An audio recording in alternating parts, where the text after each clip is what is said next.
அன்பார்ந்த பத்திரிகை நண்பர்களுக்கு எங்களுடைய காலை வணக்கத்தை தெரிவித்துக் கொள்கின்றோம். இந்த அற்புதமான நன்னாளில், தேர்தல் திருவிழா நாளில் நாம் அனைவரும் கூட நம்முடைய ஜனநாயக கடமையை ஆட்ட வேண்டும்.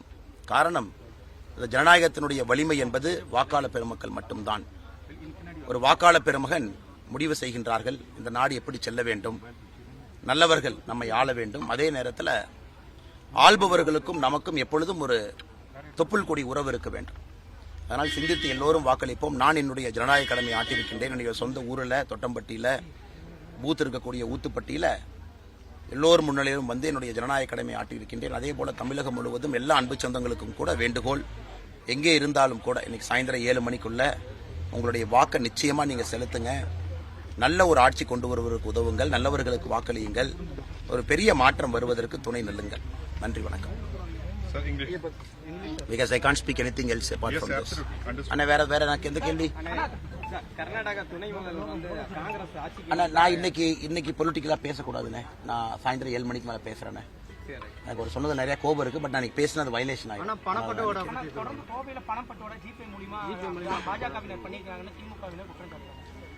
அண்ணா, இந்த முழு தேர்தலும் கூட மிக மிக நேர்மையாக நடத்தியிருக்கின்றேன். மிக மிக நேர்மையாக.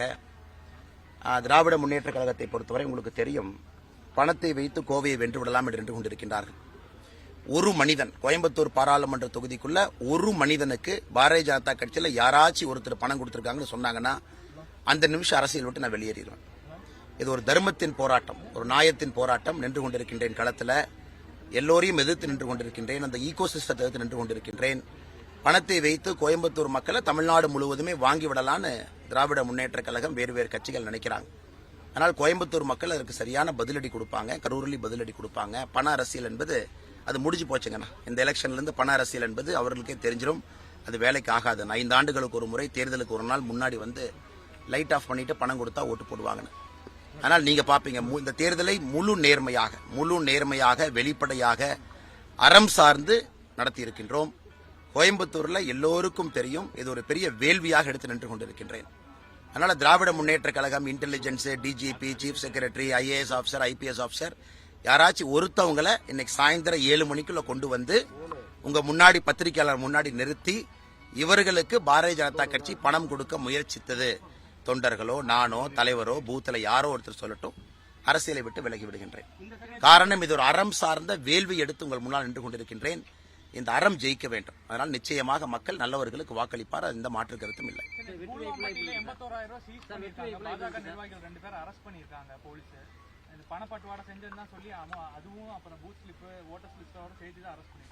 அதான் நான் சொல்றேன்னா, எந்த வாக்காளனை வேண்டுமானாலும் கொண்டு வந்து நிறுத்துங்க. எந்த வாக்காளரை வேண்டுமானாலும்.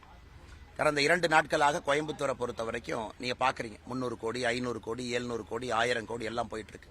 எந்த வாக்காளனை வேண்டுமானால், இன்டெலிஜென்ஸ் யார் கையில் இருக்கு? மாநில அரசு கையில் இருக்கு. போலீஸ் யார் கையில் இருக்கு? மாநில அரசு கையில் இருக்கு. கலெக்டர், SP எத்தனை பேர் இருக்காங்க? ஒருத்தரை கொண்டு வந்து நிறுத்துங்க, ஒருத்தரை. ஏன்னா அது முழுவதுமே அறம் சார்ந்த ஒரு பெரிய வேள்வியாக, தவமாக இந்த தேர்தலை நடத்தி இருக்கின்றோம். ஆனால் மக்கள் நிச்சயமாக ஒரு பெரிய மதிப்பு அளிக்கிறது மட்டுமல்ல, ஜனநாயக கடமையை செய்து இந்த பணநாயகத்திற்கு இன்று முடிவு கட்டுவார்கள். அது கோயம்புத்தூர்ல இருந்து ஆரம்பிக்கும்.